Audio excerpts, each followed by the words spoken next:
तहरीक इंसाफ ने अमेरिका से बिगड़े ताल्लुकात बहाल करने के लिए भरपूर कोशिशें शुरू कर दी।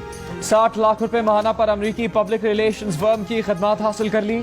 अमेरिकी फर्म फेंटन आलोक अमेरिका में पीटीआई के लिए सहूलतकारी करेगी।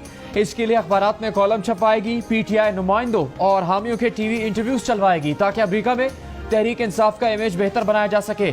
मुआहदे की तफसीलात मंजर आम पर आ गई। विफाकी वजीर एहसन इकबाल ने भी मुआहदा शेयर करते हुए कहा कि इमरान खान अमेरिका से तरले और माफियों पर उतर आए हैं। पहले इन्होंने अपने एलची भेजे, फिर अमेरिकी सफीर से खुद मिन्नत समाजत की और अब लॉबिस्ट फर्म रखकर माफी तलाफी पर काम हो रहा है। तहरीक इंसाफ के फवाद चौधरी ने कहा कि पीटीआई यूएसए ने मीडिया में अपने नुक्ता नज़र को उजागर करने के लिए फर्म की खिदमत हासिल की है।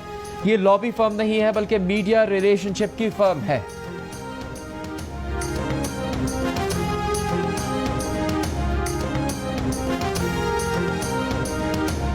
25 मई की वाक़यात में मुलविस